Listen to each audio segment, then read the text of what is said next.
You have this really unique definition of even what opportunity is in and of itself that I've never heard before. So, how would you define like just the term and the concept of opportunity? So it was something that I was analyzing a lot because we get lots of entrepreneurs who are like, "Hey, what should I do with my life, et cetera." And when I look at how my income has increased, throughout my career, a lot of times it wasn't a function of the work ethic. In the beginning, you have to work, right? Hmm. But then the next big lever on that is the opportunity. And Hmm. so if you think about any kind of output in a system as volume times leverage equals output, the work has to start. So you have to have something to multiply, which Hmm. is the effort. And then the next is that leverage. And so within the context of a business, I tried to define it for myself, which was how many potential units of the product can I sell? Hmm. And then what is the gross margin potential of the product that I'm trying to sell? And then what are the competitive dynamics within the marketplace? Hmm. And so an example of something that has two of the three and not necessarily all three would be like if I want to get into telecommunications. Hmm. So I said, okay, I hate that I have no service. Like I want to solve this problem. And so I'd say, well, everybody needs phone stuff. So huge, huge potential market. The gross margins on an additional user is almost 100%. Yeah. So, okay, really attractive. But then what are the competitive dynamics? Oh, I would have a really hard time entering into this marketplace because it's super capital intensive, et cetera. And it's like, okay, so maybe the opportunity in now we rewind the clock Yeah. 50, 60 years or 80 years, Yeah. and that was the opportunity, Right. right? Because you had all three of the dynamics. Hmm. But then you look at newer things like crypto, you look at, the cannabis industry, which Hmm. is still nascent. Hmm. And those were a lot of people smoke weed or Yeah. want to, be involved in that industry or participate in consuming it, right? Right. There's great margins, especially if you're vertically integrated Mhm. within the space. And then the competitive dynamics are still like you can still be a new entrant and have a huge amount of market share as it's continuing to grow faster than the rest of the marketplace as well. Yeah. So there's a fast growing market that's growing faster. So if you just stayed the same as the market, you're still going to outpace anybody Oh, else. really good. Yeah. And there's fewer people taking it up. And so it's like you have two competitive dynamic kind of like trail winds behind you. And so Mhm. when I looked at like we exited our three companies last year, I was like, okay, I want to be really, really selective about what opportunity we pursue because I know that, Warren Buffett's like one of my big heroes and he Mhm. talks about how it's much more about not about how hard you row, but about what boat you're in. Yeah. And he tells a story about how he had a companion who was basically the same as him, and they both split off from Columbia, and Yeah. he became Warren Buffett, and the other guy just had Didn't. a normal career in the steel business, Yep. different opportunity. Yep. And so I think being selective about the opportunities we pursue is probably the greatest leverage point you have on your career. What if you're in the middle of one? So this is a really interesting Yeah. topic. I was thinking about driving in here today. I wanted to ask Yeah. you some of this stuff, like your take on it. And by the way, our take is very similar. But I think this is an interesting time where perhaps you should be evaluating your boat. Hmm. People just keep rowing, Yeah. don't they? Like just keep rowing because you're so far in. You're like, I'm 70% of the way down the road here. I'll just row harder. Hmm. But I'm wondering about looking at that boat. Two things on it. One, should someone that's really laser focused, should they even look up and evaluate the boat? And two, what about these times? You spoke about Buffett. You Yeah. had this great talk a few weeks ago about inflation Hmm. and about maybe what your boat should or shouldn't look like in high Yeah. inflationary times, which we're clearly in now. So does inflation impact any of what you've described in terms of evaluating the boat or what you do with it? I would say two components. So first would be someone's timeline. And so if they're like 5 years from retirement, it doesn't really make sense. You should eke out the compounding returns you have of the 30 years that you put into whatever it is. Mm. Or not should. That would be, if I were in that instance, that's what I would do. If you can think in longer cycles and you have 1, 2 entrepreneurial cycles left, then you get the opportunity cost starts to really weigh in. Mm. Where you're like, okay, well, I might not make as much next year, but 3 years from now, I could be making 5 times as much. Am I willing to give up 2 years of earning to make 5 times more 3 years from now and then set myself up for the rest of that time? The younger you are, in my opinion, the more you should be taking those types of bets. And then within an inflationary period, this is, Uncle Warren speaking, but you want to have things that have low capital expenses. So you don't need to add new equipment, new facilities in order to expand whatever business you're in. Mm-hmm. And then you want it to be things that produce lots of cash flow. And so if you have something that's high cash flow and has low capital expenses, when you're growing in an inflationary period, you can adjust the prices very easily. Mm-hmm. And when you make those adjustments, it drops straight to bottom line Mm-hmm. rather than having to then go back, buy more equipment, which now has eaten up that additional cash flow. Yeah. See, I totally agree with you, by the way. This idea right now of, scalability, which we're going to talk about in a minute too. By the way, when he says young people, when you're listening to this man speak, he's 32 years old. And so there's two things about you. One, your brain's really big. And two, you have a wisdom far beyond your years. My sense is that has a little bit to do with your relationship with your dad, which we might get into later.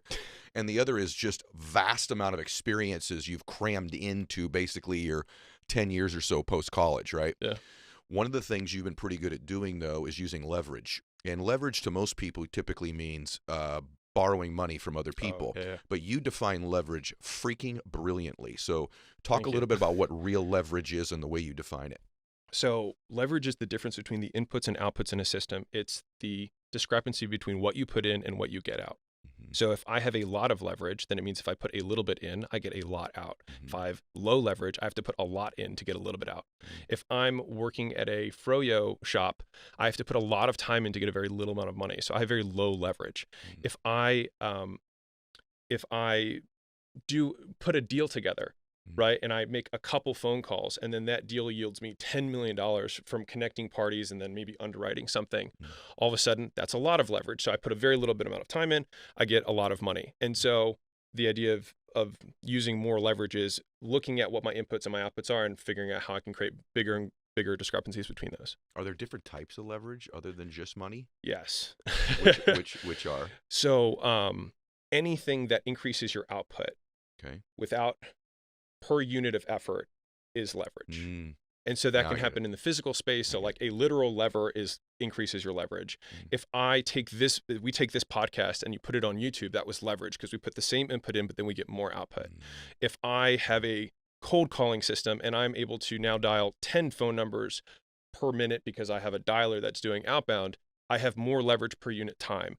If I take a form of media and then I transcribe it, and then I also make an audio version, that is leverage. So all of those are different versions of just getting more out for what you put in. Hard question. So let's dig deep. I'm an entrepreneur and I'm listening to this. Doesn't matter. I could even be self-employed. I sell life insurance. I'm a mortgage broker. I'm in real estate. I've got a cannabis business. I got 6 people working for me. And I now kind of get from listening to this dude and listening to Ed regularly, like this idea of leverage is what successful and wealthy people do, right? They do it better than other people. This is a really big deal, everybody listening to this right now. They do this better than you. They understand the concept of this better than you. And to the extent that you can understand it and most importantly apply it is where you make a shift. So it's a hard question because you've answered it, but I want to push you harder on this.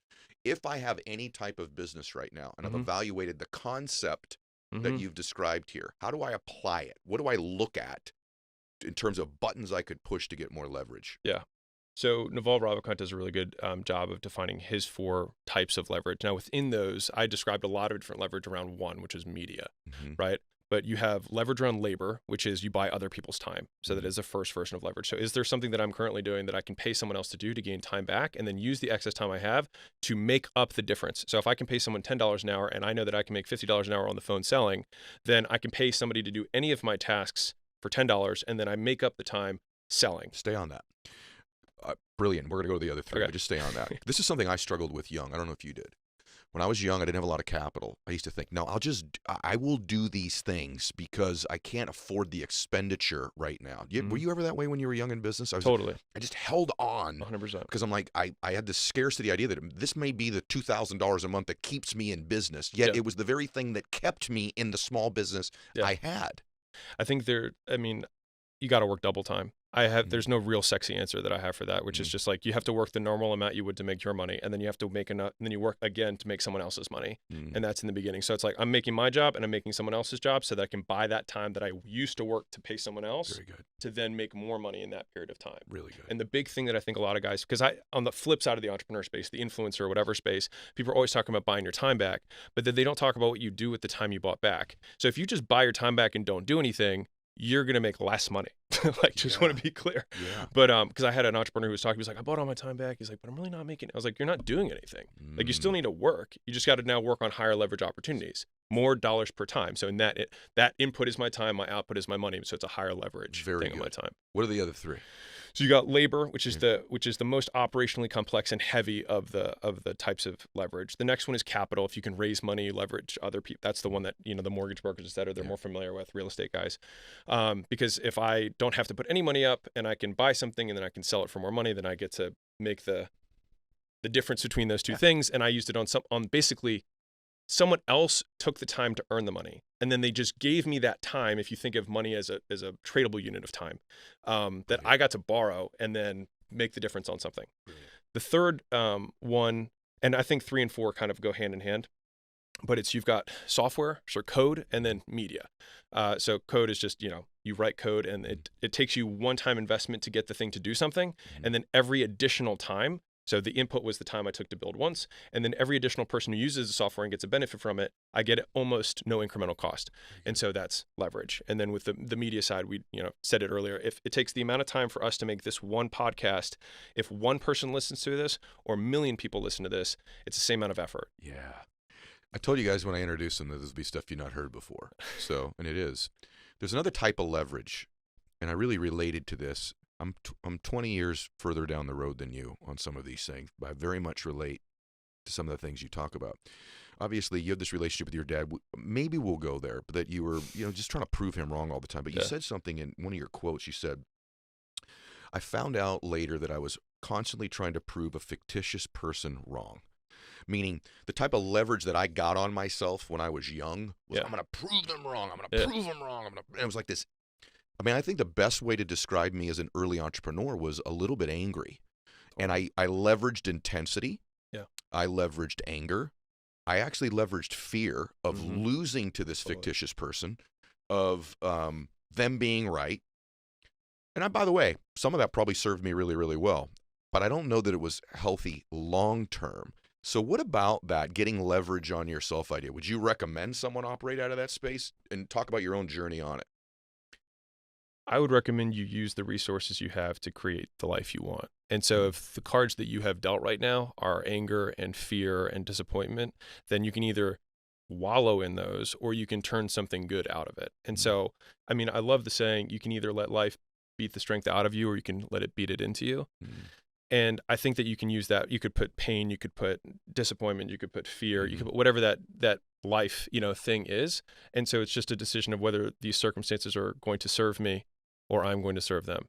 And so I think that whatever your raw materials are, a lot of people lament what cards they're dealt, but you don't have control over those cards. You only have control of how you play the hand. And so I think everyone just needs to move past that and, stop the pissing contest on who had a sadder upbringing. Yeah, I also think, though, that you have to be, if you're making progress, one of the things that's made Jordan great or Brady great is changing the leverage they get on themselves. So it's not that Tom Brady still isn't playing football to prove the fact that he was a 6th-round draft pick, right? But this notion that that's what he gets up every single day with, that's the chip on his shoulder anymore, is not true. Right. He's now playing for greatness. He's playing because it's his standard. He's praying to.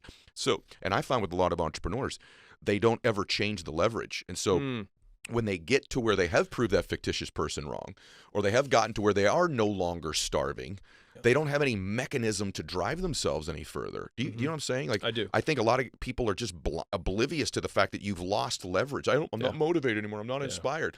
It's because the old lever you pulled that worked at one stage, you need to now find. Jordan used to say, listen, I play every day. But Jordan didn't take a bunch of games off. He'd say, because there's a kid in the stands who it's the one time he's ever going to see me play is that night in Sacramento. And even though it's the Kings, I'm going to play all out because that kid's going to tell stories about seeing me play. That's different than his motivation his rookie year to prove he belonged in the league, right? Entrepreneurs don't find that new lever. You obviously have.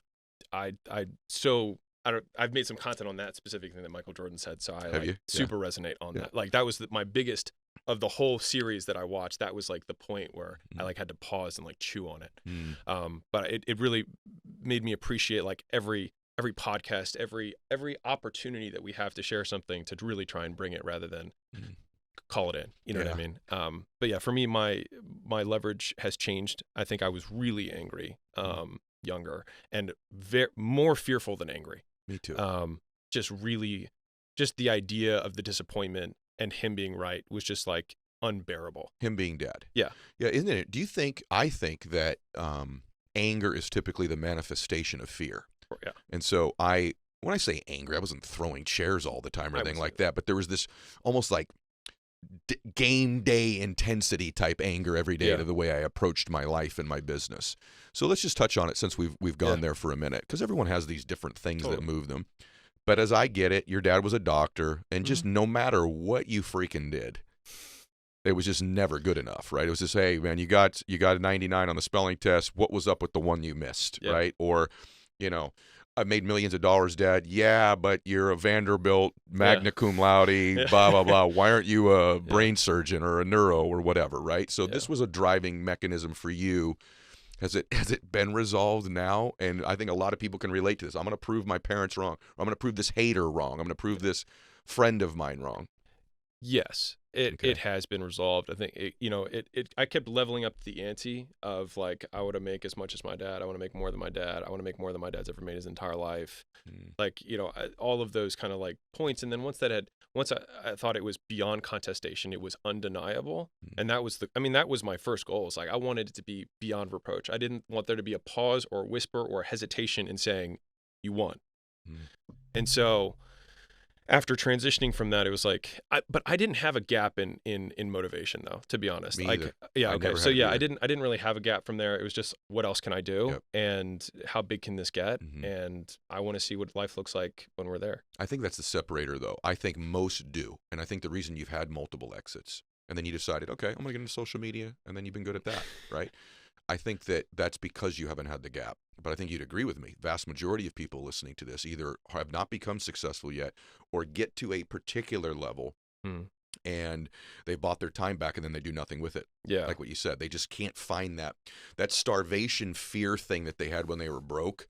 They just don't have it now that they're eating, they can go to Mastro's and have dinner and get a glass of wine once in a while, right? Yeah. And they go, okay, that was it. And I think part of that is because it was always this place to get away from. And also that it's not become a standard. Like for me, I think often in life, we don't always, whether you get your goal or not is immaterial. You're going to get your standard long term. So I'm always evaluating what my standard is. And for me, that standard is I want to be excellent. I want to be great. I also want to contribute. And I know that guy was on my show recently, Rory Vaden, he said something that's probably never going to leave me the rest of my life. He says, you are best equipped and capable of helping the person you used to be. Oh, yeah.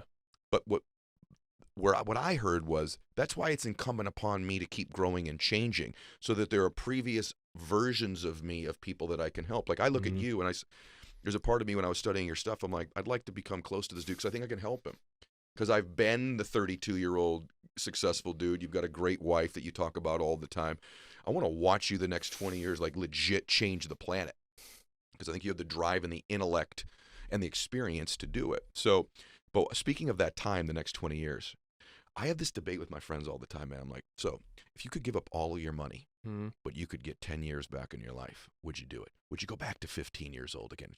And it's interesting, I'm diving into your stuff, and you literally said, I would easily, I think you said, correct me if I'm wrong, I would give up all of my money to get 10 years back and be 22 years old again. Is that accurate? Because you're nodding, but we're on audio, okay? Yeah.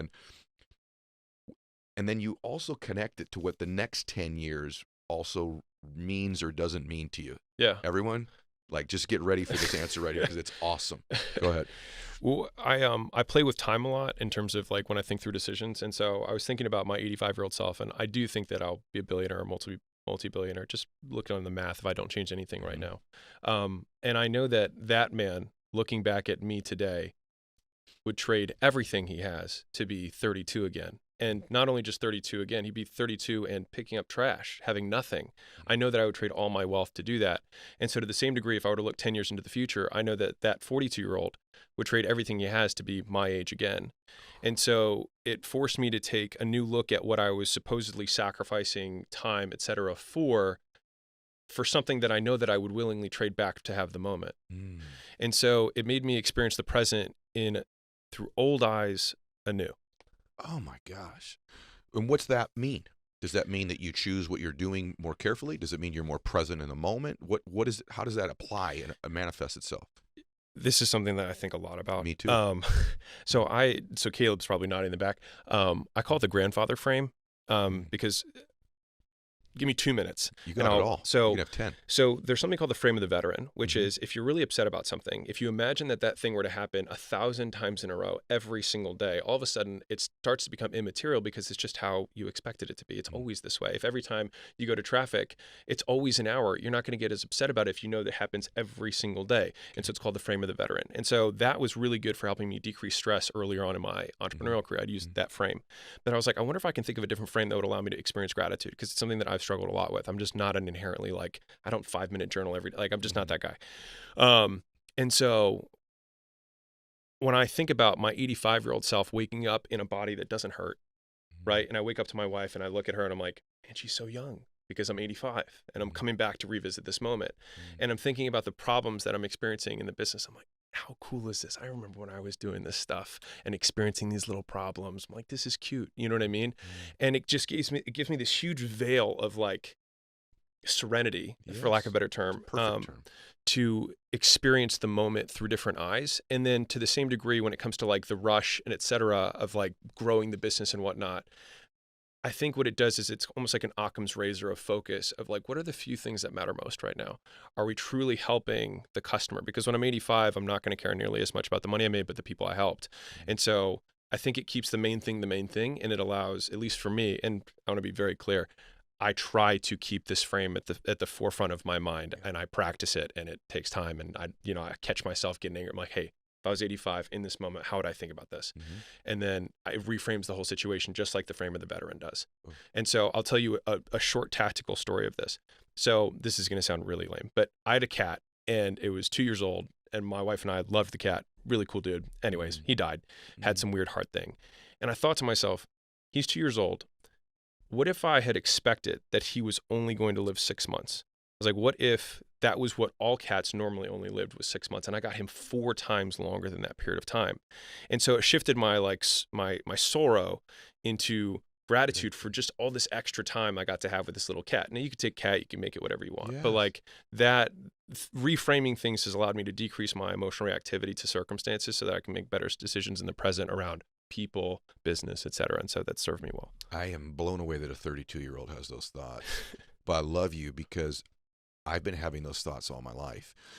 My dad died about a year, will be 2 years soon. And I actually moved it to one more day, not my 85-year-old self, but if I had one more day, how much more grateful would I be for this challenge I'm going through right now, or this moment where they walk through? Because I, too, struggle with gratitude. I struggle with being present. And totally. I love these conversations on the show because I actually built this bizarre gratitude muscle where I was actually more grateful for the thing I was dreaming about that I didn't have than when I actually got it. Totally get it. Do you know what I mean by 100%. that? Yeah. And like, that's not a cool way to live because you're always not where you are. You're always projecting. I'm like, I would get more excited and more turned on about what I had not yet done that I know I'm going to do than the actual very thing I was doing. Right. And now when I put it through that one last day, I go, this is pretty awesome right now. What would I give on that last day for this moment right now? Driving out here today, I had a conversation with myself about the things I want to be doing now in my life because of this question I asked myself. And it was interesting. I was like, if I had to choose, would I actually drive? If I were choosing, would I drive out and do this show today with you? And I have one other show. And the answer today was yes. But lately, there have been certain things that I was doing that I needed to do when I was young and coming through that I no longer need to do. And that valuation is really, really healthy. I'm going to give you the contrast now of your content. So we've gone to this, not Pollyanna, but conceptual thinking. But then you have this thing called the everyday urgency blueprint. So I love the concepts of time because there's people, they're just like very spiritual, long-term thinking, almost esoteric and conceptual thinking. And then there's like the day-to-day, what the heck do you do to get to where you can afford to have these thoughts and conversations you and I have? So what is the everyday urgency blueprint? Because this is some good stuff right here. I mean, really good. It's the chopping of wood. It's the taking out the water. We call it do the boring work, which is repeating successful actions over and over again. If it worked once, it'll work again. And more times than not, people do something, it works, and they think, oh, I should change it. Yes.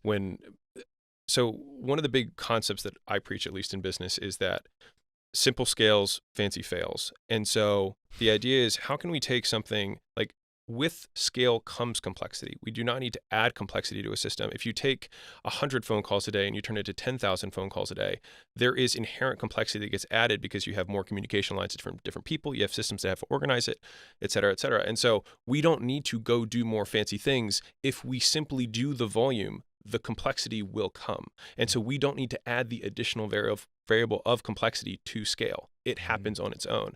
And so simplicity, so thinking through the razor of simplicity creates a forcing function of you remove all other things besides volume to the equation. Okay. So it's like I can either sell more units or make them worth more. That's it. That's all we can do to make more money. And so always thinking through that frame of if we're trying to grow the business,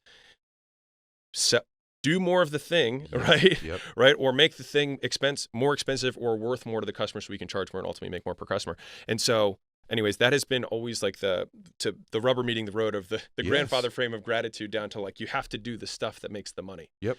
And doing more of that. I think that duality is super powerful. So that's why I wanted to stack them. We're talking about other stacks in a minute too, but stack them back to back because I think you can hold two thoughts at one time. I think you can have this concept about your life where you want to reflect on the final days, yet have tremendous freaking urgency in the moment, right? And have concepts that move the needle every single day of your life. Why do I say that? I think there's two types of people right now on the planet. There's the seminar goer person who's all in the thoughts and the clouds about reflection and energy and this and that and the other thing. And frankly, they're not getting around to making their life matter day to day. Then there's the people that you and I used to be, which is we're making our life matter every single day, but we have none of the energy, the spirituality, the concepts of time in our life. And so I think the duality, the complexity of those two things, the contradictions is what makes this conversation the most valuable. Now I want to talk about Can I add one thing to that? Please. So I in the comments on YouTube and things like that, I know that a lot of people struggle with that concept. Yeah. And so I wanted to give a different example that I think might drive this home. You already do believe multiple contradictory things at the same time. You believe in justice and you believe in mercy. You believe in variety, you believe in consistency. And so there are these yins and yangs that exist, and it's not to say that the white part of the yin or the black part of the yin is right. It's understanding the middle path, and I think wisdom is knowing when to do what. And so it's when am I using justice versus mercy. It's not that justice is right and mercy is wrong, or mercy is right and justice is wrong. The wisdom allows us to walk in the gray and be comfortable and select which is appropriate for the moment. Oh, brother, so good. Yesterday, I was coaching someone who used to lead a pretty big country, a big one, and we had this conversation. He said, when I was really at my most productive, I operated out of fear often, and now I'm constantly forcing myself to operate out of gratitude and abundance and all these other things. And I said, sir, the truth of the matter is it's knowing when to select those mechanisms. Fear is not necessarily a negative emotion. It's the abundance of it that can become negative or too much of it. But if you never leverage fear, heck, fear helped me prepare for this podcast today. I don't want it to bomb. I want it to do great, right? So there's leverage in everything, and wisdom truly is, I love what you just said, of knowing which lever to pull when and knowing when the right part of it applies. So good, man. I'm sitting here in front of a 32-year-old. I don't mean to, for a lot of people listening to this, they're like, 32 is old. I'm 23, right? So I want to make sure that I don't use my own age bias. But at the same time, I think I had many of these thoughts when I was your age, but I certainly don't have the ability to articulate them like you do. And I'm super, super impressed. I just want to acknowledge you because you're serving millions of people right now. Also, I think you could serve them with parts of your story they don't know. There are people listening to this right now that are failing. They're bleeding money, and maybe they've just had a business shut down, or the last 2 years has wiped them out a little bit, or they're looking right now going, all right, I'm going to have to make a pivot. So you're a guy who had a lot of success building gyms. It was really, really going well as I understand it. You go to the next one, you pour all the juice from all the profits into the next one, and you go bust. So there was a point where this man that I'm talking to right now, by the way, not that long ago, was busted. You were broke. What did you do when you were on your ass? Were you on your ass mentally ever, or was it just a physical being broke? And then what did you do to make a move? Because there's a lot of people right now, right where you were. I just focused on the controllable. So there was a lot of things that I felt like I could not control or that were circumstantial, et cetera. And so it's kind of like the simplicity thing of like, what are the few levers that I have at my disposal? And at the time I was like, I know how to market and I know how to sell. And so that's what I'm going to do. And so I the story is crazy, but I had a credit card left from all the businesses that I had sold and then lost all the money, but I still had the credit card, and Amex, thank God, had not actually changed my credit limit. So I had a $100,000 credit card. And I wanted to launch Gym Launch, which was like this turnaround business where we'd fly out to gyms. And so we had 6 guys that I had already recruited, and I thought this cash was going to be there, and it wasn't. And so I put $3,300 a day on a credit card, and I only had $1,000 in my bank account. And so every day I was becoming $3,300 poor. And when we started that, I didn't even have a payment processor because we got shut down. And that was where the extra money was supposed to come from. And so we were doing, it was $3,300 a day in hotels, airfare, ad spend, rental car, per diem food for all the sales guys who were out on the road, like doing the gym turnarounds. And I could not process the money that they were sending contracts over from. Oh. And so I'm seeing these contracts stack and stack and stack, and I had no way to process it. And I'm just watching this debt bill go up. And then, and I got a processor the last week of the month, and it was only for $50,000. And we had like $300,000 in contracts, and I had $100,000 in expenses. But he was like, hey, it's per month, which means on the 1st of next month, you can run another 50. And so I ran 50 on like the 28th of January. And then I ran 50 on February 1st. I got 2 more that week and got us another 50. So the 2 50s back to back covered my 100K from the last month. And that was like kind of like the plane coming under. There's like way more of me about to lose it, like, and losing it again and again after that. But I can go as deep on that side as you want. But well, like, where were you mentally? I mean, were you mentally when this happened, you're like, my dad was right, he's got me? Or were you like, still, I'm going to prove him wrong? I was. So I had made the decision that I would either die or I would succeed. And so I didn't know when it would happen. I just figured if I continued. So so if there's one thing for the audience, for anyone who's going through it right now, like one of the thing that I would, the refrain, the repeated message that I had to myself over and over again was, I cannot lose if I do not quit. And so that was under my control. Then when I talk about like controlling the controllable, like I could choose not to quit. And so if I could just have that, then it meant like, it was like this tiny little thing is like, if I don't quit, I didn't lose. It just means I still get to play. And when you think about like, I can't remember if it's Aristotle's or Plato, but he says like, you shouldn't judge a man until the day he dies. And so, you have an amazing life. And then the last 5 years, like everything goes, and you get executed publicly. It's like, wow, would people say you had a good life or a bad life? Like you can only judge after the man is dead. And so I also think about that within my own life now. Like when you think about like, what's the leverage for the next chapter? It's like, well, I'm not dead yet. And so I got to keep going because that's what we're going to look back on. And so I had this little thing that I could protect, which is my willpower. And it's just like, if I do not quit, I cannot lose. And so I was so afraid of losing that just not quitting became the one thing. And so if I just kept moving one foot at another, one phone call after another, one sales appointment after another, I knew that if I did that long enough, eventually it would turn around and I could myself out of the situation. Yeah.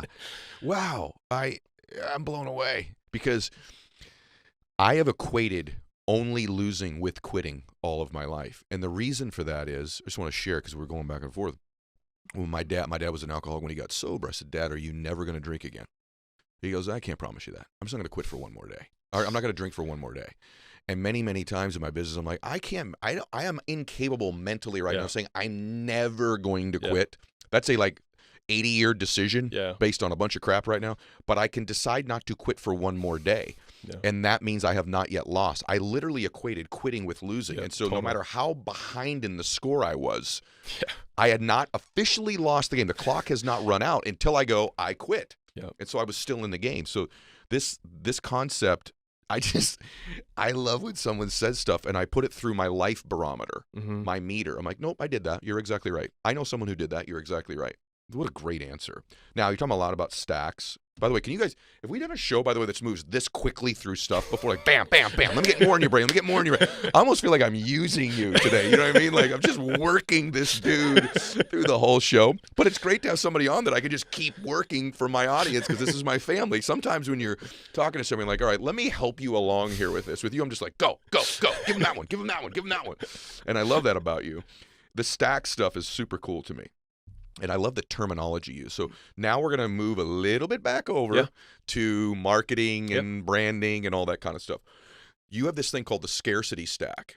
I'm a big believer in this. I just literally did a real estate deal based on the premise that you teach. Now, I didn't call it this, but I don't think people get the concept here at all. And I think it's one of the lost art forms in marketing, and you describe it in a modern way. So what's the scarcity stack?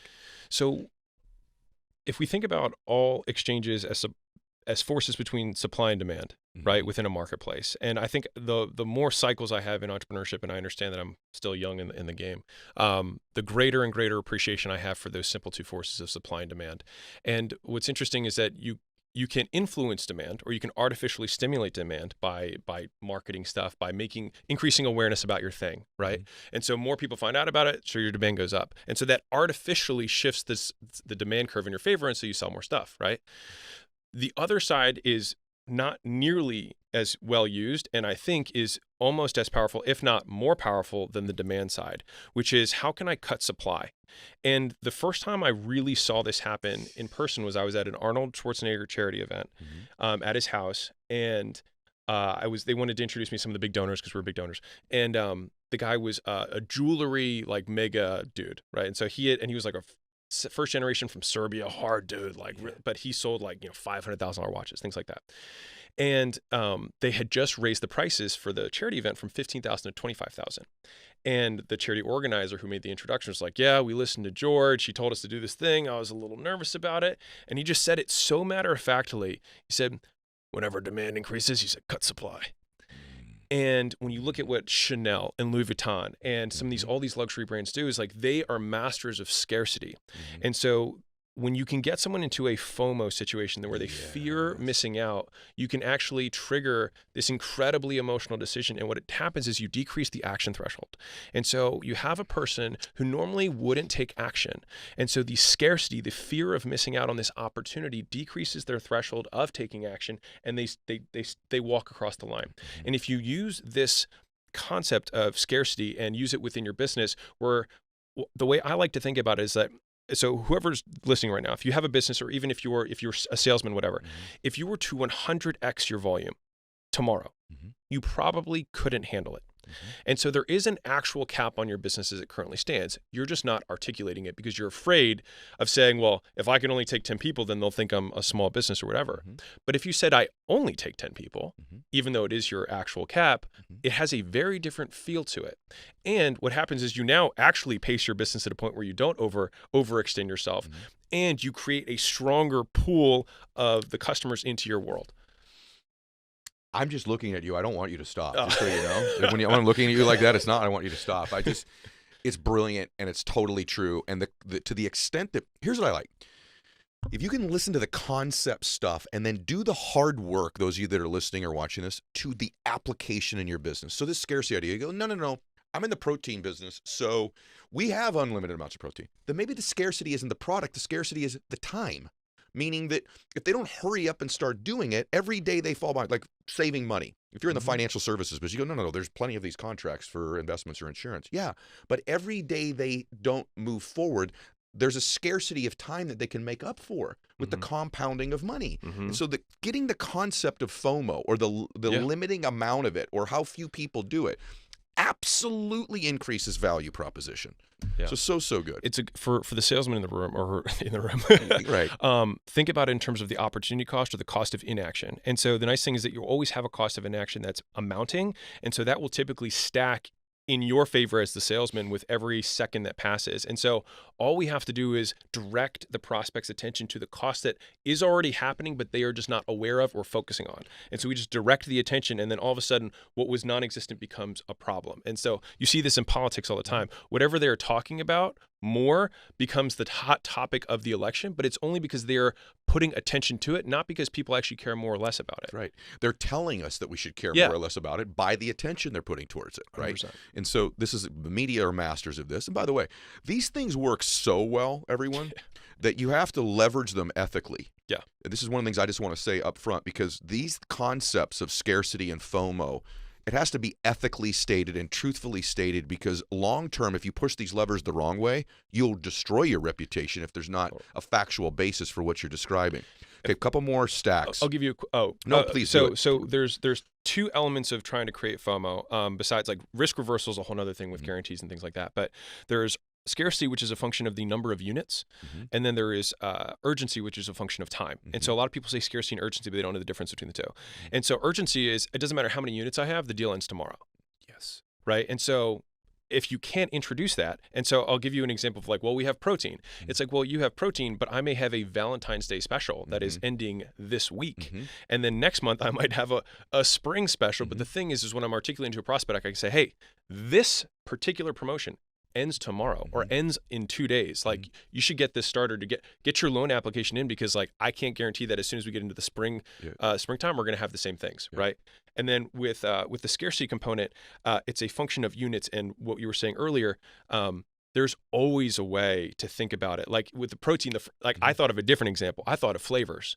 I was like, oh, just have a limited flavor. Protein's going to be here, but this particular flavor will not be. And so it's like you can always, or you can put scarcity in terms of the bonuses you add. So it's like, hey, I have proteins and they're all vanilla. I was like, but for this month, I'm going to be adding a free workout or a free workout template or a nutrition template that I'm going to add with my protein, which I'm not going to be giving next. So then what you can do is you create these additional value adds, which no one else is doing. And then with the additional value add, you both add value and create scarcity at the same time to urge the person to take action. Very good. Sorry. See, no, please don't be sorry, because that's informative even for me. Listen to me, everyone. This I told you, you're going to get stuff on today's show. This is why I do the show, by the way. I want to provide a value and a depth of insight between two people communicating that you wouldn't get anywhere else based on their experiences. And here's the thing on this. Listen to me, everybody. It is your ability to take these concepts that are absolutely surefire and find the applications in your own life. Get them with your team as well. I have to tell you, in business, I have found that the principles are sort of enduring over time. This FOMO concept or scarcity concept is as old as time. Technology, timing, marketing changes the application and the mechanism of which you deliver it. But this is not a new idea. It's a new idea for 99.9% of you, because nobody talks about these things anymore, because they haven't done the hard work of how does this apply now? How does this apply now? Warren Buffett, you and I both still take advice from a guy who is double my age, and I'm already old, because the principles that this dude teaches are timeless. It's our ability to apply them now that separates us in our life. Trim and stack hack. What the heck is that? I wrote it down because it's a cool term. So when we're thinking, and this is if you have more control over the services that you're selling. So this tends to be a little bit more on the service side. You can still think through it from an e-commerce side, but I'm just going to apply this to service because it's easier.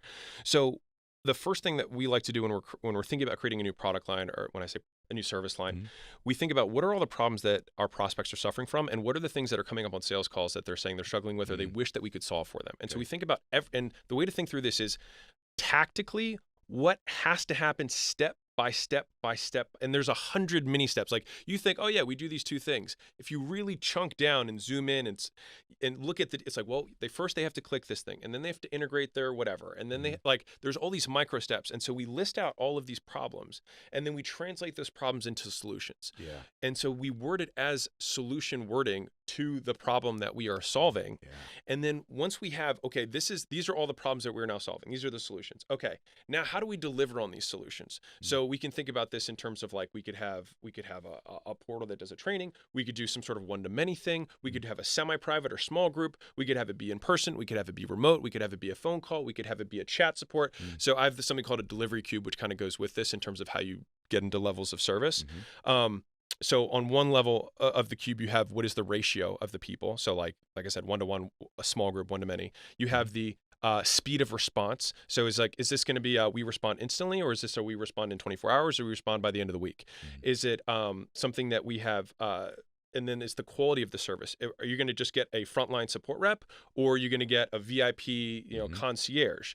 And then the medium of that service, which is it Zoom? Is it in person? Is it a phone call? Whatever. And so there's a cube, and I go in more detail about it. But when you're thinking through this, you think through those variables, how you're going to deliver the solution. And so we had the problems, we have the solutions, and then we think about how we're going to deliver the solutions. Okay, there we are. Now, when we think about that, we then write, what's the cost of delivering this solution? And so then we look at all of those things and we say, okay, if we had to prioritize just the ones that these people find extremely valuable and that are low cost for us, what if we just combined all of those and then took out the rest of them? So all the things that provide tremendous value and happen at very little or no incremental cost to us. And then that is what we will package together, and then we'll bundle that whole thing as a much bigger problem-solving solution. And so then when you put those things together, and then you add some scarcity, you add some bonuses, You decrease the risk with some sort of guarantee if you can. Mm. If you add some sort of urgency around acting, then you have what I would consider a very compelling offer. And if you have a compelling offer, it makes it very difficult to be poor, because Yes. because what happens is when you make offers that people feel stupid saying no to, they tend to say yes. Yes. And when people tend to say yes to offers you tend to make more money. And if you did it and you designed your offer in a way that you provide a lot of value and it costs you very little to do it, you make lots and lots of money. Yeah. And so that is the idea. And we try to repeat that action as many times as we possibly can. Yes, that's sort of business. Yeah. No, but when you step back and look at it, you take these very complicated things and make them simple. And to you, it's like, yeah, but what you just described is actually called 4 years of business in college, right? Distilled into like 90 seconds, because that's exactly how business works. I have this other theory right now that's gone by the wayside in business, and it just blows my mind. And that is like, at the end of the day, I want my existing clients to send me, or customers, to more clients and customers.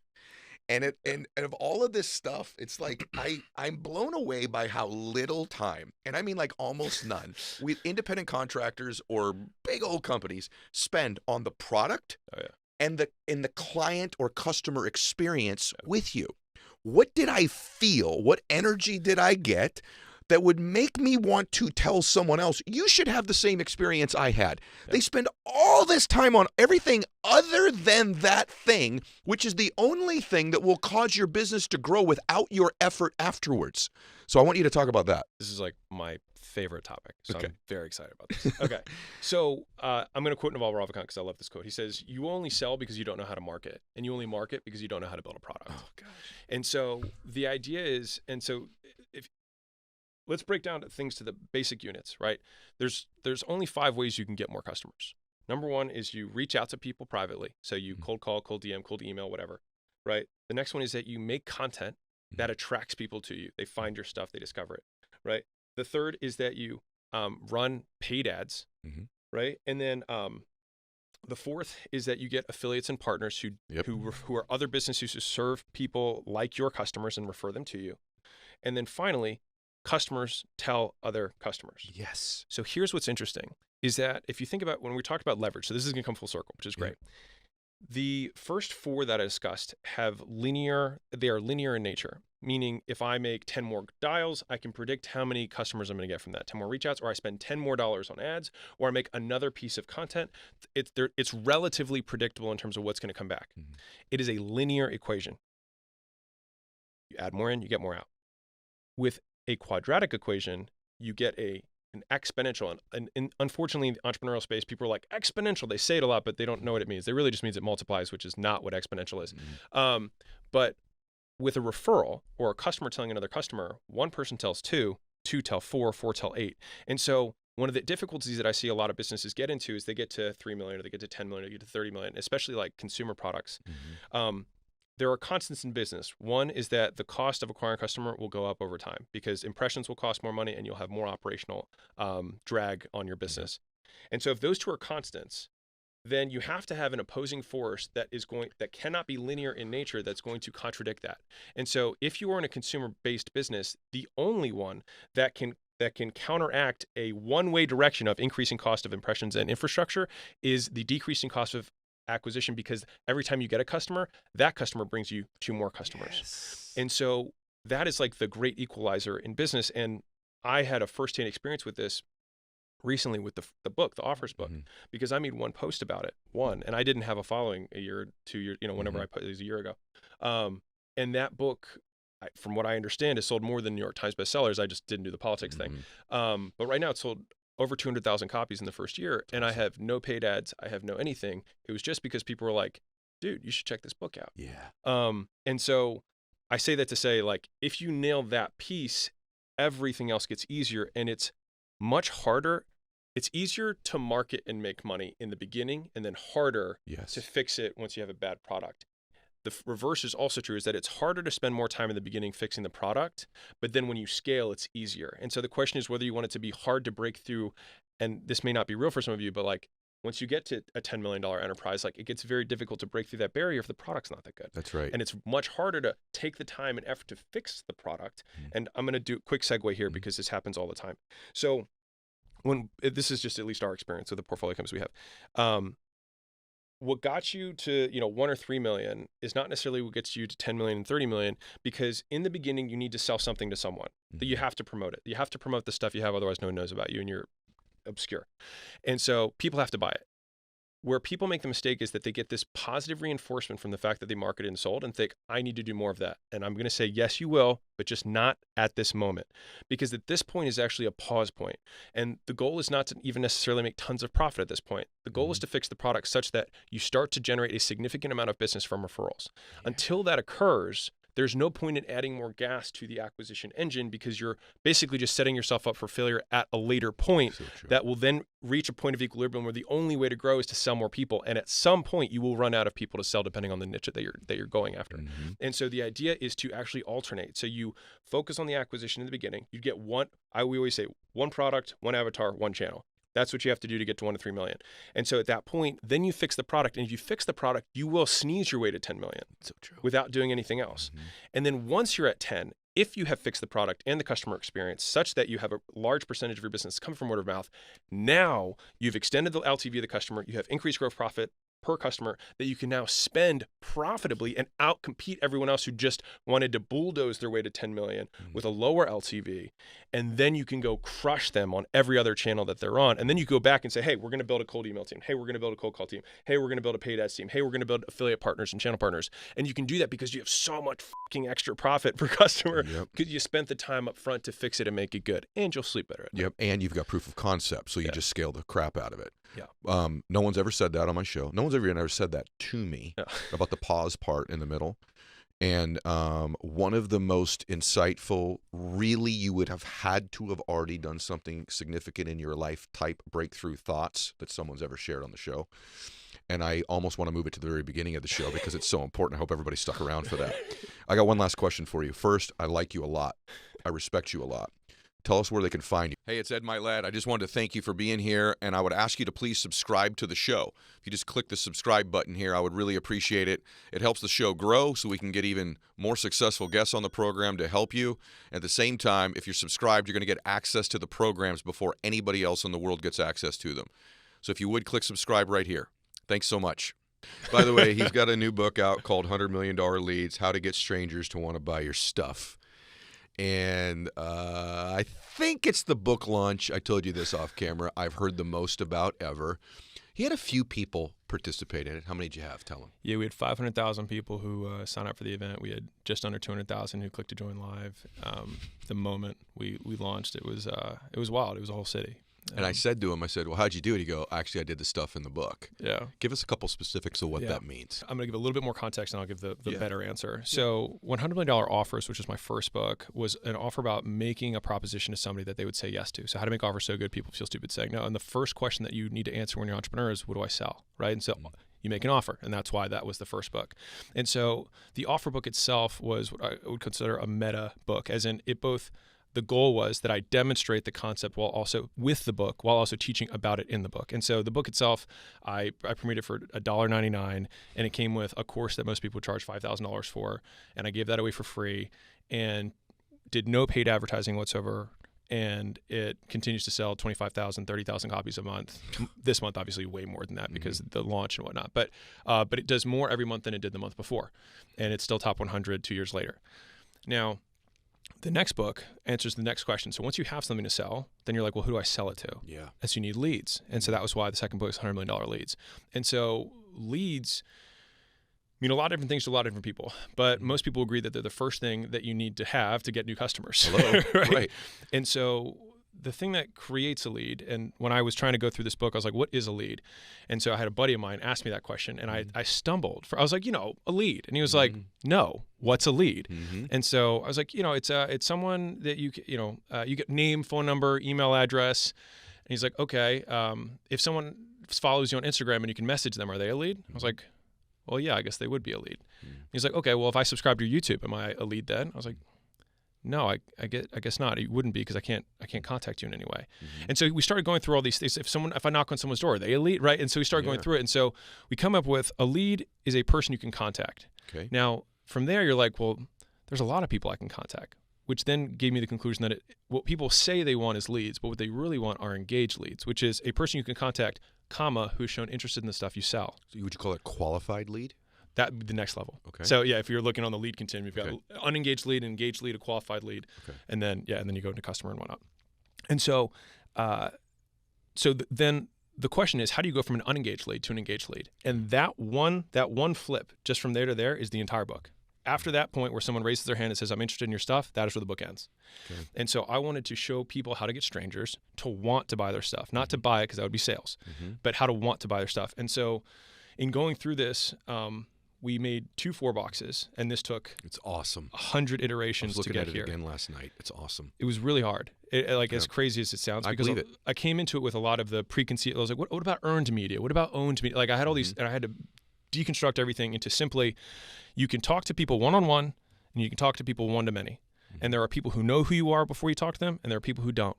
And those are the 4 variables. So if you're one-to-one to friendlies, that's a warm reach out. If you're one-to-one to strangers, it's a cold reach out.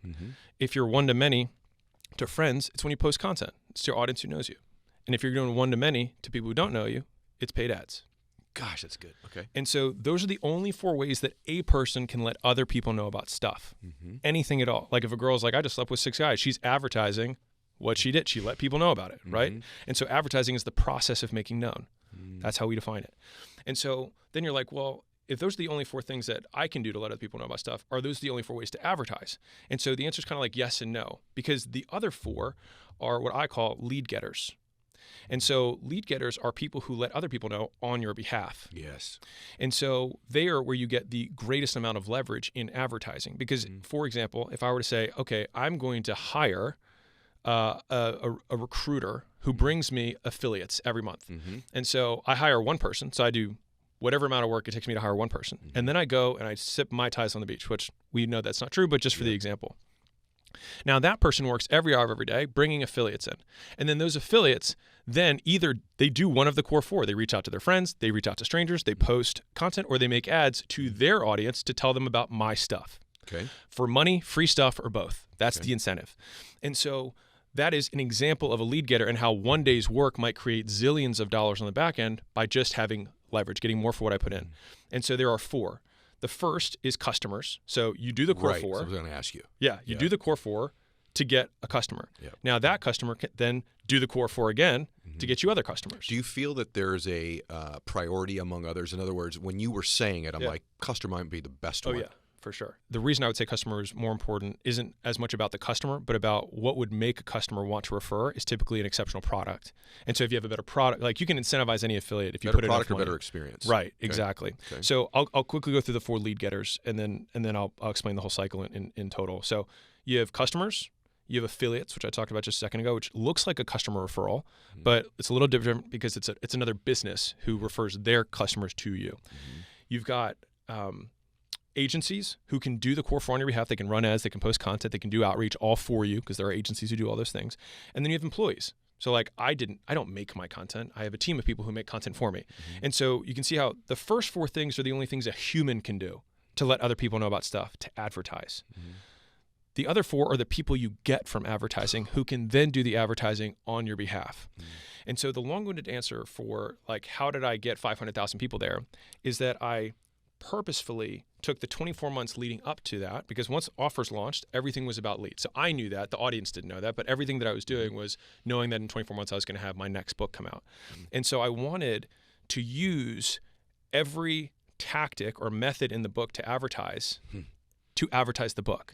So that's the whole meta concept. The first one was I had to make a meta offer. Like the book itself was an amazing offer, so good people were so stupid at saying no.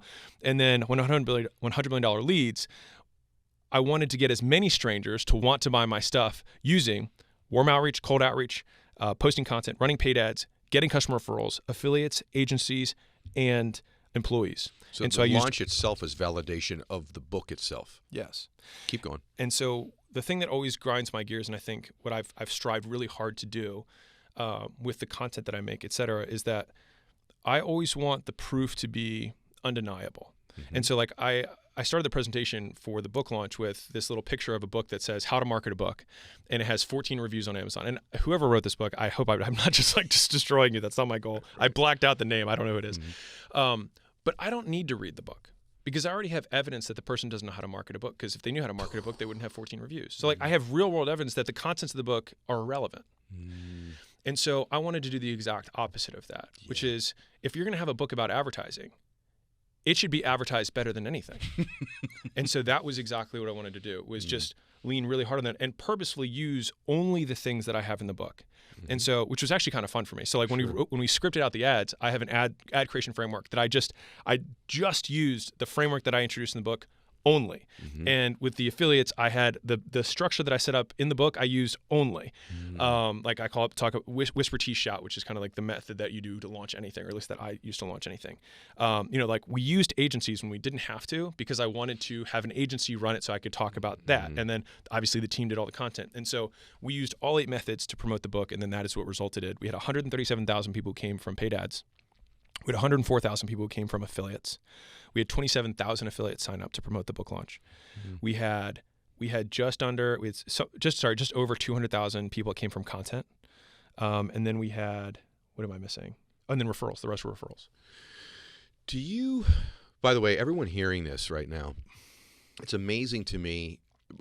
Obviously, the detail of the book and all of that is one thing. The other thing is that how many people, all the concepts you just described to them, even if they were at the book launch, is still foreign to them, meaning they still look at business almost like a linear transaction. In other words, this is a simple analogy. Look, here's how I got wealthy. I don't play checkers in business. I'm playing chess. I've got multiple moves that I'm already making in front of the other one that set up something else. Most people are like, I just got to get this client. And then once I get that, I'll breathe out loud. And then I'm going to go through this arduous, grinding, debilitating, horrific, self-loathing process to get one more, right? The power of one more. That's what Ed Mylett says.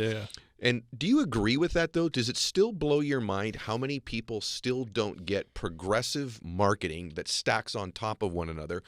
Funnel's a terrible word, but there's multiple funnels happening here, meaning you've got the affiliate funnel, you've got the paid ad funnel, if you choose to do it that way. You've got your content or client referral funnel.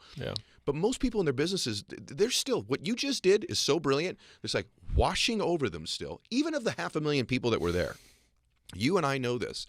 It's they're picturing how business works fundamentally incorrectly. Would you agree with that?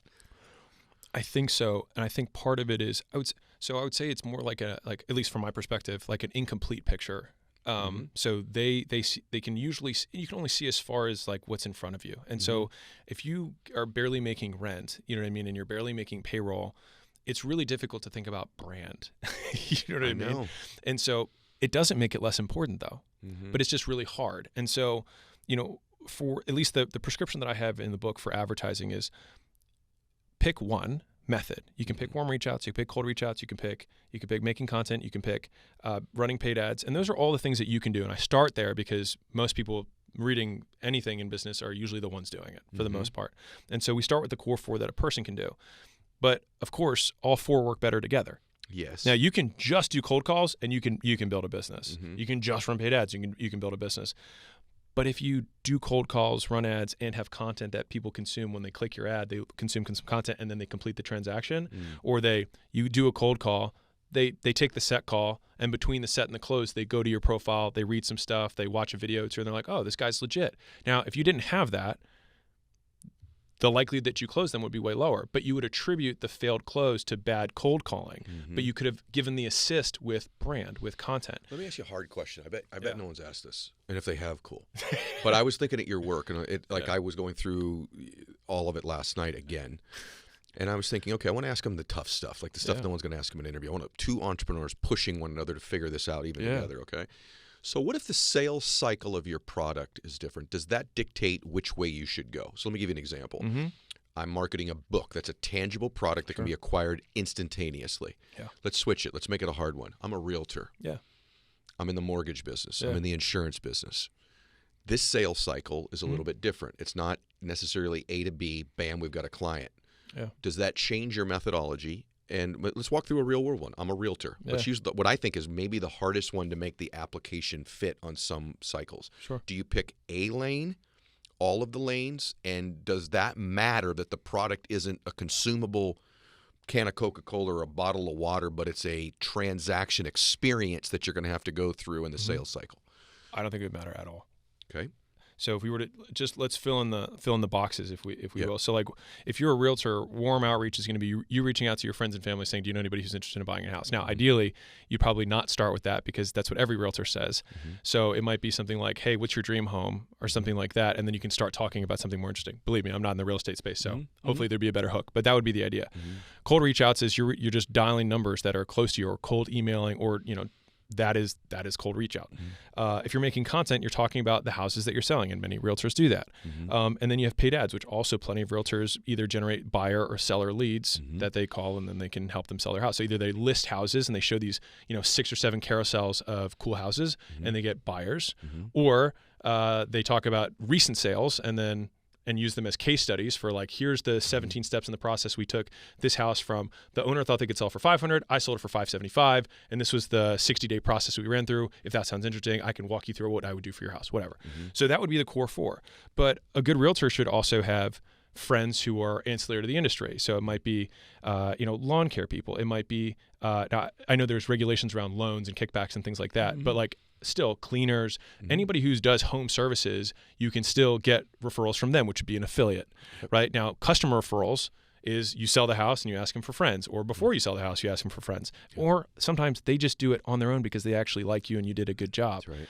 From an agency perspective, you could hire agencies to do any of those things. And then if you have more, if you're a bigger realtor and you have a team of people, then you can use your employees to do any of those things on your behalf. And so the core 4 and the 4 lead getters work independent of whatever business you have because they are simply the only ways that one human can tell other human about stuff. It's a fact. So let me give you an example. Yeah. I have several homes listed right now, just different things I'm doing. I'm just thinking through what you just said.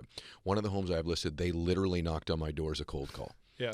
And the fact that they did that, they make a lot of money too. I was like, this is my lady. Yeah. So that's one of them. The other one I have, an interior designer referred me the realtor that is now listing my house. Isn't that interesting? Yeah. And the third one just literally had a digital footprint that I saw their digital footprint, went to their brand, was validated by other significant properties they had sold, and they're listing that property. So what he just said, I just gave you in my own life validation of all 3 of those methods right there off the top that I'm currently using, currently in the MLS with 3 people in that industry, exactly the way that he just described. But I wanted to push you to describe it first. Because that's the theory. Here's why. I think you're this way too. There's validation, and then I want to push the theory to the extreme, most difficult measure to see whether it passes the take it on water test. Yeah. And that's what it does for me. Number one thing I want to ask you, someone's an entrepreneur, they're listening to this, and they're not getting enough leads in general, and they're literally thinking that what I'm going to do is I'm going to continue to do just posting stuff on my Instagram over and over again, and people are going to magically appear. If there's one step now I should take to change my tactic, first thing I should do, aside from get the book, would be what? So if I needed to make money tomorrow, and I was that guy, it's the first of the core 4 in the book, which is warm outreach. And so what that means is I go through my email and I look at every single contact that I already have already in my email list.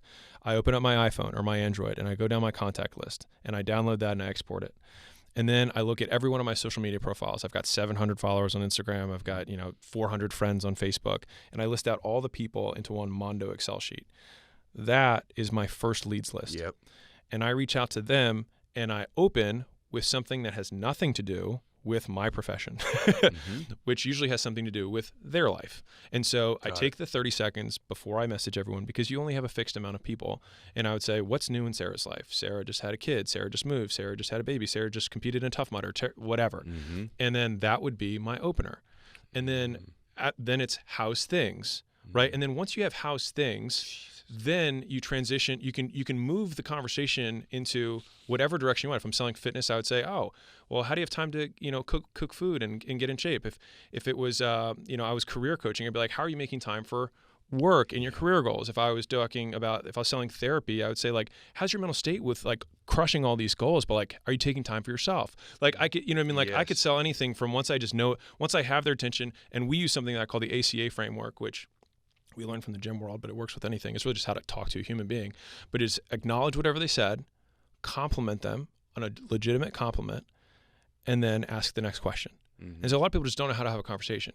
And so whenever someone says, I did the Tough Mudder, I would say, it's so cool that you did the Tough Mudder, compliment, which would then say something like, that's so tough of you.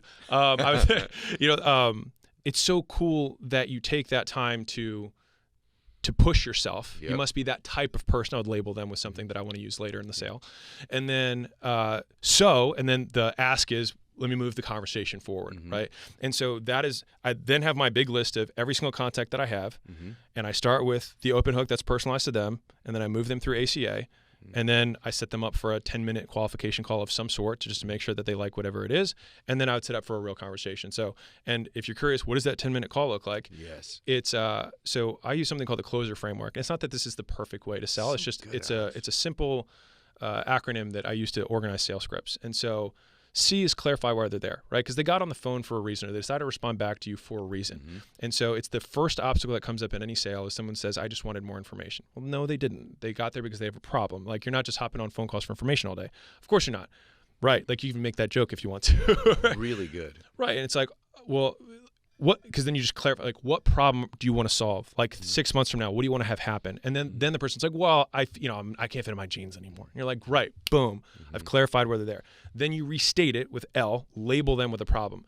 So to be clear, you're not the weight you want to be. You're currently how much? 200 pounds. What would you like to be? My high school weight. What's that? 130. Got it. Gap. Okay, cool. So then we go CL. Now we go to O. So this is the closer framework. O is overview their past experiences. This is what I call it the pain cycle. So you say, what have you tried so far? How did that work for you? What did you like? What did you not like? Whenever they say the things that they like, you mental note of that so that when you present your solution, you're going to talk about and tie the things that they liked about it. Part of their buying map. Yeah. And then the pain part is where they're like, oh, this was terrible. It was too hard to follow. They didn't pay attention to me. No one followed up, blah, blah, blah. And so then it's like, well, what else have you tried?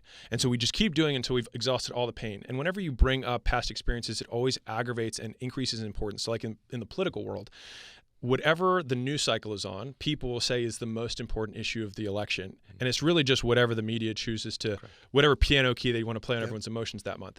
But it works the same way on a micro level in a sale. So whatever you're talking about in the pain cycle is going to be the thing that they now think is more important. Even my health is more important. Maybe the cleanliness of my house is more. Maybe I do need insurance, like whatever it is, right? And so in a set call, we stop there. So you basically go clarify, label, overview the past experiences. They're in the middle of pain, and you're like, I think I can totally help you. I don't have time right now. Let's put a much because this is like a cold, like basically it's a set call.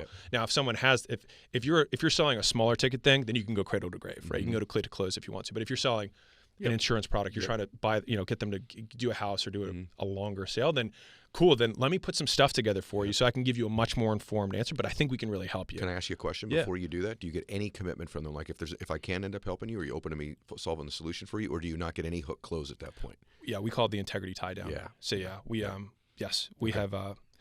have this big checklist that we call the lead nurture checklist, but it's like 17 things that we do whatever, like we take on a portfolio company. We always look at their show rates on appointments, and we can usually take all show rates, even in the coldest prospects, to 85%. But it's like everyone's like, what's the one? There isn't one thing. You have to do like 17 things that each bump you by 5 to 7%. But I like it. So you're going to end the conversation there with some probably minor commitment clause that if you can solve the problem, they're going to move forward when you get back together. 100%. Okay. And so then when you go to the second call, we still go through CLO again. And you'd be like, again? And you're like, sure will.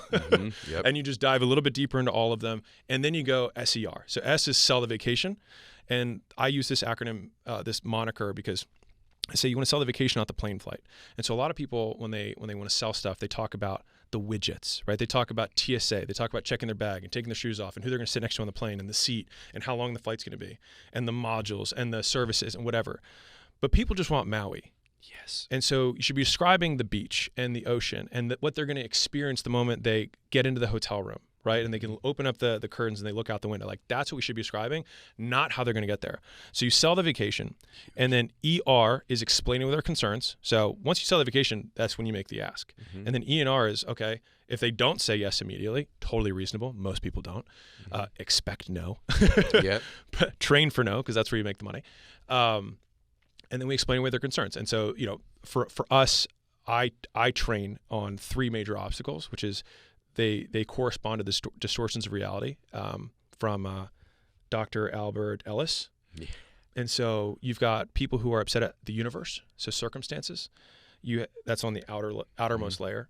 And then the next level underneath, and this is like an onion. So if someone says no and they say time, money, this isn't the perfect fit for me, all of those are circumstantial. And that's the easiest thing to say, and that's the first thing people say when they say no. The second level underneath of that is other people. So first, people are upset and distorted about the universe. Everything's unfair, nothing goes my way. The next level is because of insert person, blame finger goes out. My kids, my husband, my coworkers, my mom, whatever it is, won't let me do this thing. And so they put all the power in the other person. And so we have to break that apart and get somebody who's in power who can actually make a decision.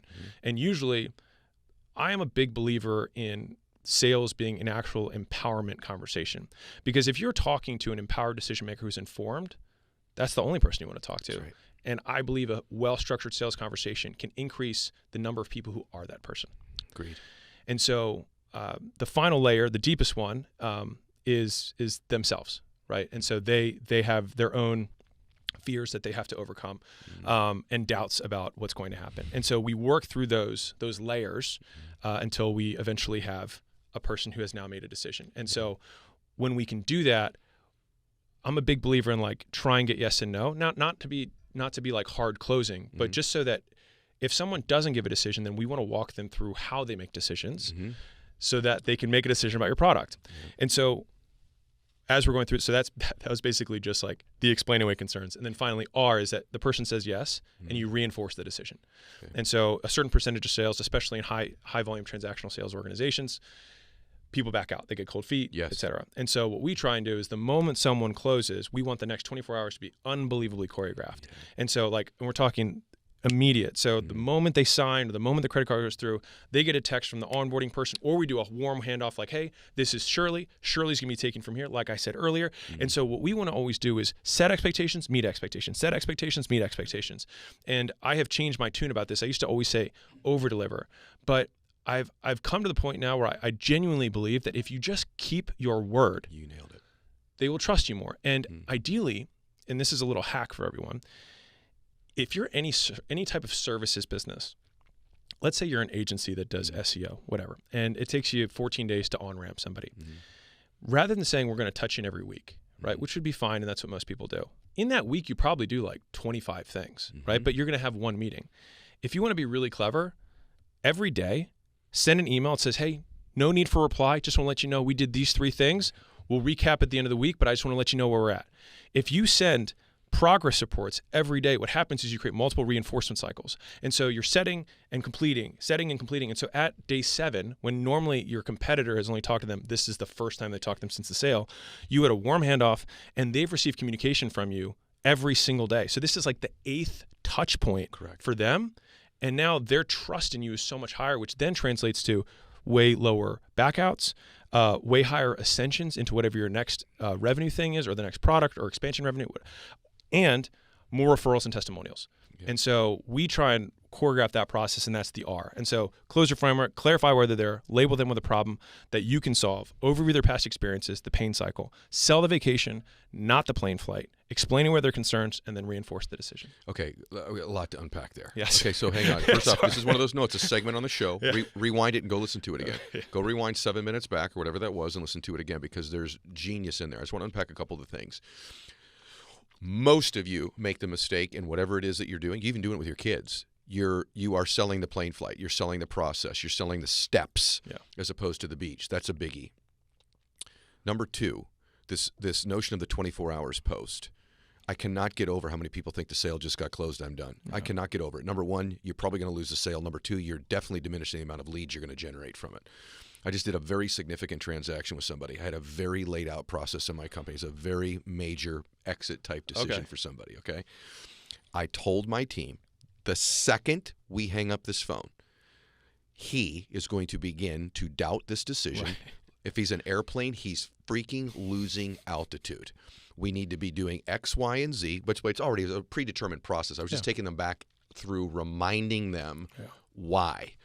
Some of the businesses you have, it is just a 24-hour process. Some of you, to your other point, it's a week or 8 or 10 days and whatever it might be.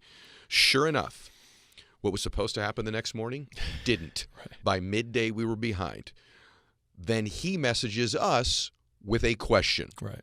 which we replied to. Then he messaged with another one. When the second question came in, I messaged the entire team. This deal's over. Yeah. We're losing this deal. No, we can get it back. We've lost the deal. He has switched. He's got downward momentum, and it's our fault. Yeah. Sure enough, massive, like close to 9-figure mistake. That was a process that was involved. Some of you are making a $800 mistake when this happens. Let me ask you a hard question, because this is something I've done in my career. It's not process-driven, but it's important. You went through this process. Sometimes I think that somewhere in that flow, tell me if intuition works or you just stick to the process. Somewhere in that flow before you get to close, I've had the intuition to know this person's ready right now. I can go to this step. That's not necessarily something that's able to teach on scale. Do you know what I'm saying? Yeah. But I've also watched a lot of people go, you have them here, and now you're beginning to layer objections in it, and it's taking longer than their tolerance level is. I see a lot of people, especially the longer they're in sales, them. they unsell them. They give them more. Let me tell you one more thing. One other thing you should know. One other thing. By the way, my checklist says step 4 is I then do this. Because scaling this isn't as easy as, but I also know the real world. Yeah. Should someone still have sensory acuity when they're in the process and go, we're ready now? So the way that we train sales is that, one, we start, you might love this. Okay. So we try and think back to front, which is if someone, a lot of people train rapport building first. They train the script top to bottom. But if someone knows how to do the first half of the script and they don't know the second half of the script, the likelihood that they can close is 0. Yes. If you train people from the back of the script to the front of the script, if someone doesn't have rapport and they don't know the opening questions, but they know how to close, the likelihood they could close is greater than 0. 100%. And so 100%. And so for us, my belief from a selling perspective is that if you follow the closer, right, clarify why they're there, all we're doing is asking questions. Labeling them is just asking for agreement on one statement that they have the problem. Overviewing past experience is just questions. We haven't said anything else. We're just asking questions. And then the only time you actually make a statement is when you sell the vacation. And then after that, you ask. And so for us, the E only comes out after they've said no. And so we explain it through obstacles and objections. And so objections, as I see them, come up after the ask. Obstacles come up before the ask. And so if someone says, I'm just here for more information, that's an obstacle. So we handle that up front. If, like in upfront, again, it's like, is there any other decision makers that need to be on the call? And we ask that in the nurture process before we're on the call. And we'll reaffirm that at the beginning, because if they say no, or yes, I do need someone, then like, cool, let's just reschedule. There's no point in going through this.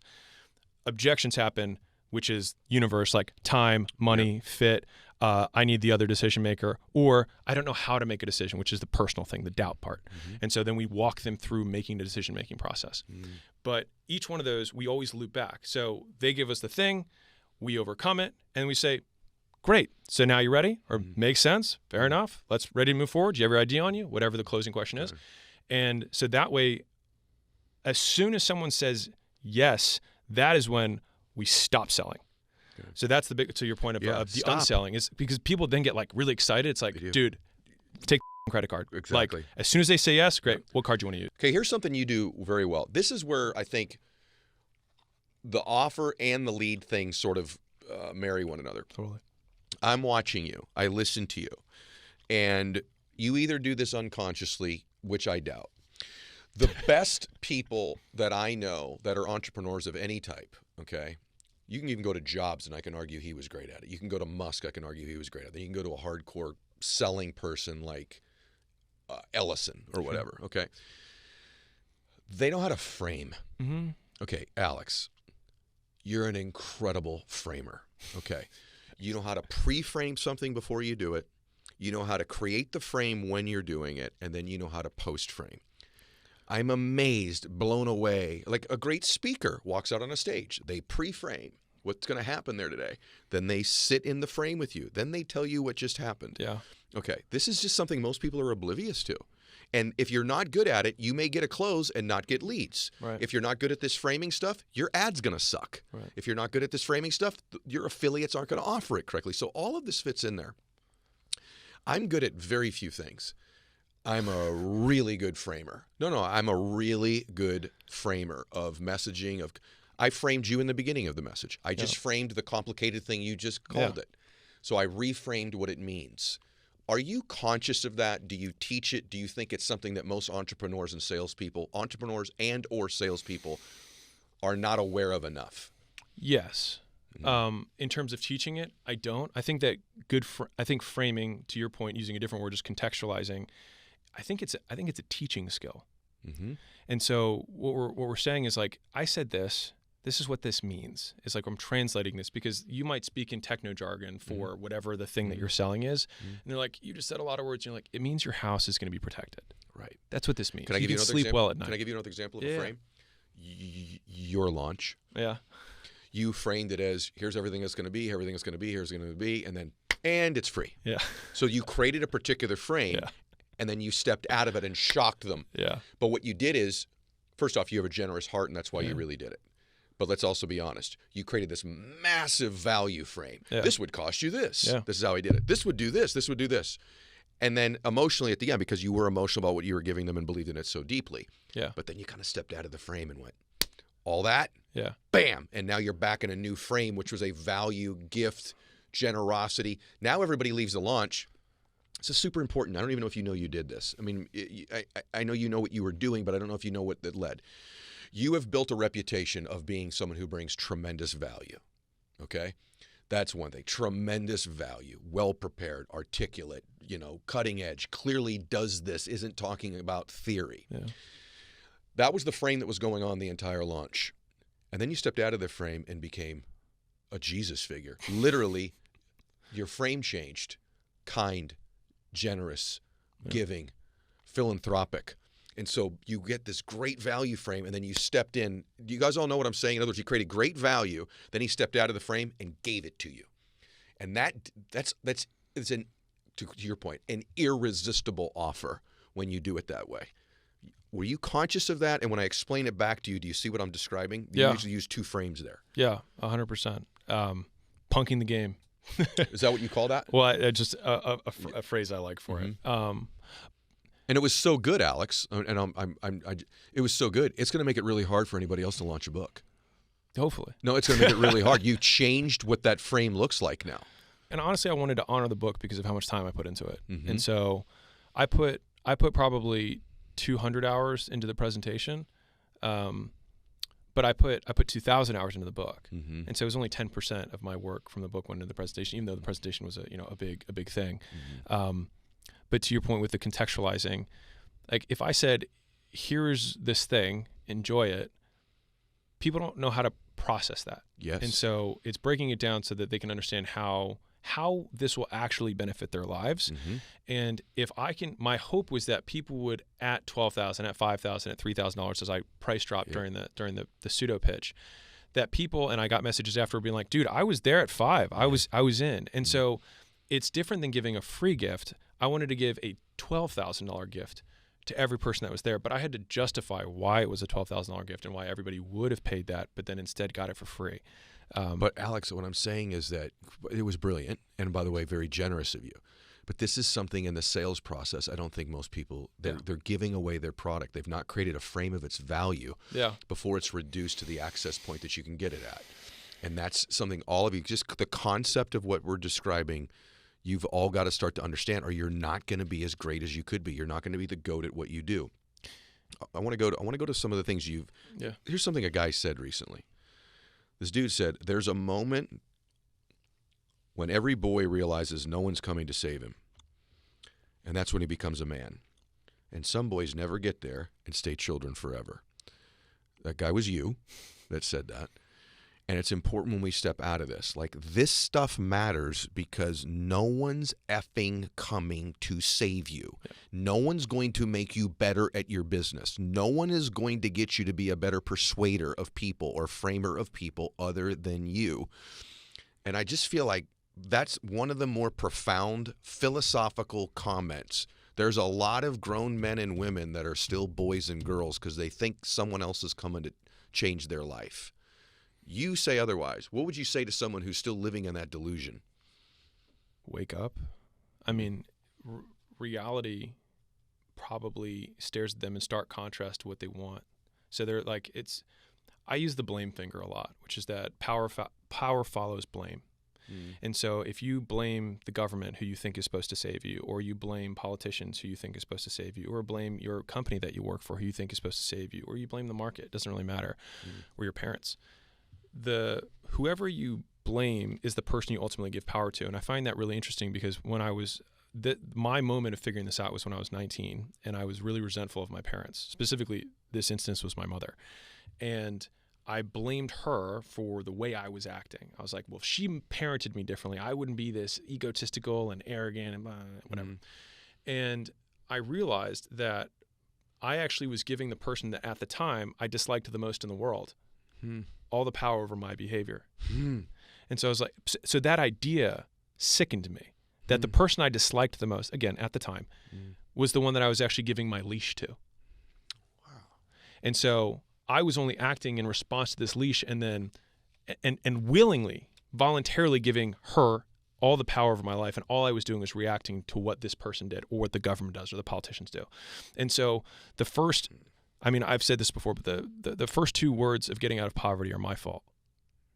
And the thing is it doesn't actually matter if it is your fault, but it is your problem. And so you have to solve it because no one else will. And so that allows you to actually do something about it. And so that's been, I'm a big believer in operationalizing and only thinking about things through actions rather than feelings, because the feelings come and go, and also they are justified or unjustified. It also is irrelevant, because like if you make 100 cold calls, whether you hate it or you love it or you're meant for it or you never want to do it for the rest of your life, you make the calls and you practice the script, you'll get business. And you can also get business and make money even if you don't deserve it, which for me was actually a really comforting point, because there was definitely moments in my life where I had tons of self-loathing, didn't think I deserved anything, blah, blah, blah. But the idea that I could still have it anyways and not deserve it if I only did the things that got it was like, it was kind of like in the weightlifting world, that the iron is the iron. Whether you're black, you're white, you're a woman, 500 pounds is 500 pounds. And so like the actions that create success are kind of the same way, which is like the 100 phone calls or the 100 pounds on the bar, the work just needs doing. And it doesn't, and I think it's incredible. For me, it's really inspiring that anyone can do the thing and get the result no matter how they feel about themselves. And I think that's really freeing. And so to the person who is still, plugged in and waiting for someone to save them, someone will save you, but it's you, future you, the better you, the person that you've been waiting to become. Bro, you almost look like a somber look on your face when you say it. Do you say that because like you think so many people just aren't going to get that? Or do you say it because it's just so obvious to you at this point? I think it's because I've been there, and so I think that's why, my tone probably changes when I talk about that stuff. But the reason I make all the content that I do is because like, I get it. Like, it's tough. Like, the Rocky cutscene lasts 2 minutes in the movie, but it can last 5 years in real life. And there is no background music, you know what I mean? And there's no audience waiting to cheer for you. And you don't know that you're going to beat Apollo Creed. So you're in it for 5 years. And I think the hard part of entrepreneurship is the uncertainty that you don't know if it's going to work out. But taking to the other natural extreme, if you did know and you were guaranteed that it was going to work, it wouldn't be worth it. So we want something from a world, we want a guarantee from a world that doesn't give any. And the fact that it doesn't give a guarantee is what makes it worth it. Bro. My nephew's got an auto detailing business. He just started. And he calls me, he goes, Uncle Eddie, I just don't know whether or not my business is going to work and happen. And I said, well, I don't know whether it's going to work or happen as well, but I know that if you did the work, it's likely to happen. Yeah. And I go, but are you willing to do the ugly? Yeah. He said, what do you mean? I said, the ugly. He goes, well, I said, so your existing clients, do you have an affiliate program where they can refer you people? He goes, actually, I do. For every one of these, they get $25 or whatever it was. I go, that's really good.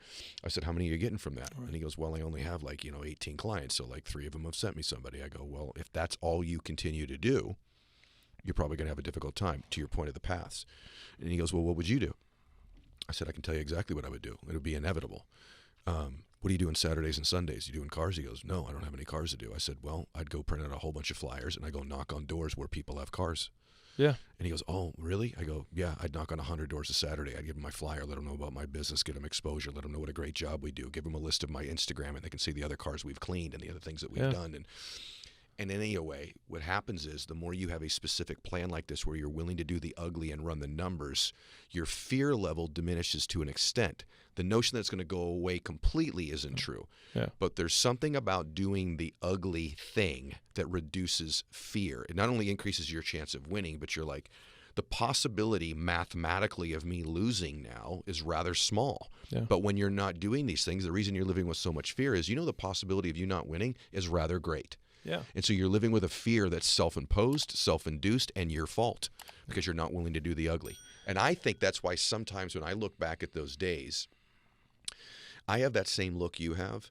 There's also an internal part of me that goes, man, I actually did those ugly things when I didn't want to, when I didn't have any desire to, and I wasn't sure it was going to work, but I was actually almost ensuring it was going to work based on the math part of it. Yeah. You know what I'm saying? 100%. Yeah. One of my favorite math equations to figure out is the input-output equation to what I want. And so as soon as you can boil down whatever goal you have into the most simple version of the action, which is I need to dial this many things, or I need to send this many emails, or I need to send this many direct messages, or I need to post this many posts of content, or I need to run this much per day in advertising or PPC or SEO or whatever it is. As soon as it boils down to that, then it's plug and chug. Then it's and then what happens is action alleviates anxiety. And so I'm going to give two polar extremes here. So this is something I'm working on. But so I was saying earlier that I like operationalizing words and what they mean, right? And so sadness comes from the perceived lack of options. That's why it feels like hopelessness. You don't know what to do. That's why you feel sad. And you can solve that with knowledge, right? Because sadness is actually an ignorance issue. You just don't know. So if you did know what to do, then you wouldn't be sad anymore because you know what action to take. Anxiety is the opposite of that, which is you have many options in front of you, but you don't know which to take, which is a lack of priorities. And you solve that with a decision. And so usually you have lots of decisions that you haven't made, and then that's why you have anxiety. And so you need to confront decisions you need to make. And so there was a point that I was getting to, and I totally forgot because I get really excited about this stuff. But no, it was the fact about action and reducing fear when you don't know you lose hope. Yes, and so once you have the clear path of you solved it, which is why you're listening to this podcast or you read the books, is that so you can go from ignorance, not knowing, to knowing what you need to do. Then it's literally just saying the first 6 hours of my day every day, and I still do this just so you get this habit. I was asked once, what's the biggest ROI habit? Now everyone has different things, but for me, it's that the first 6 hours of my day every day is dedicated to the activities that I need to do to move the business forward. I don't take meetings. I don't take calls. It's just me. After that 6 hours is when my day starts. So that's when I take my meetings, I take my calls and whatever. And so in the early days when I had customers, then that meant that I would work from 4 to 10 and then I would do all my customer stuff after that. Now, where I'm at now, I don't have customers per se, and so I wake up a little bit later, and I work from 6 until, and the way that my team schedules my calendars, they actually work from the back of the day forward. And so if I have 3 meetings, they're going to start them at the last one will be at 4:30, 4, and then 3:30. And so I have from the moment I wake up until 3:30 in the afternoon to move my stuff forward. That's how I work, but I'm not an operator. Layla, my wife, is stacked meetings all day long because she's running the teams and she's keeping cadence on stuff. And I say that because if you were the entrepreneur, then in the beginning, your responsibility is to let other people know about your stuff. If more people know about your stuff, more people will buy it. That is a promise. You can take that to the bank. And so, if you think about it, the absolute natural extreme, if every person on planet Earth knew about your business, you would make more money. And so the question then just becomes, how do I let more people know about my stuff? And that's why I wrote the book. But it's and I wanted to make it action oriented because either you did the reach outs or you didn't. Either you posted the content or you didn't. Either you ran the ads or you didn't. And you switch who you're advertising to. So we're talking about affiliates. You can post content to get affiliates. You can do warm reach outs to get affiliates. You can run paid ads to get affiliates. You can also do all those things to get customers. And what do you think recruiting is? You do cold reach outs to get employees. You run ads to get employees. You the process of making something known is the same, whether you're recruiting employees, recruiting customers, recruiting affiliates, recruiting an agency. How do you find out about agency? It's the same process of making known. And so right now, if you're not getting the amount of leads that you want, you're not advertising enough, period. And so, and again, with the leverage thing is that you don't need to be like, we got 500,000 leads, to come for the event, register for the book launch. I didn't get 500,000. Right. I did. I'll tell you what I did.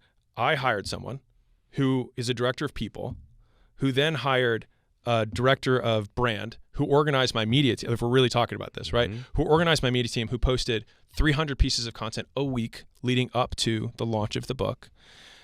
My director of people hired my internal director of marketing, who reached out to 6 agencies and picked the one that he thought was best suited to run our ads. And they ran our ads for us.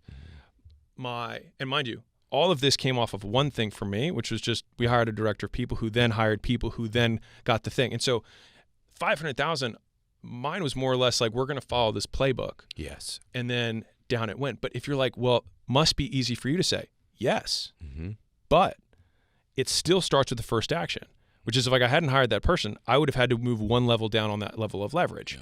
And so if you're that solopreneur, or you're a salesperson who works in an organization and you need to get your own leads, whatever it is, there are only 4 things that you can do to get leads, that you yourself. You reach out to people you know, you reach out to people you don't know, you post content, and you run ads. That's it. That's all there is. And if you're not doing those 4 things, whether it's to get affiliates, to get customers, to get employees, to get agencies, it doesn't matter, because those are the only 4 things that one person can do to let other people know about their stuff. So if you're not getting enough leads, you're not doing enough of that, period. It's not good. It's unstable.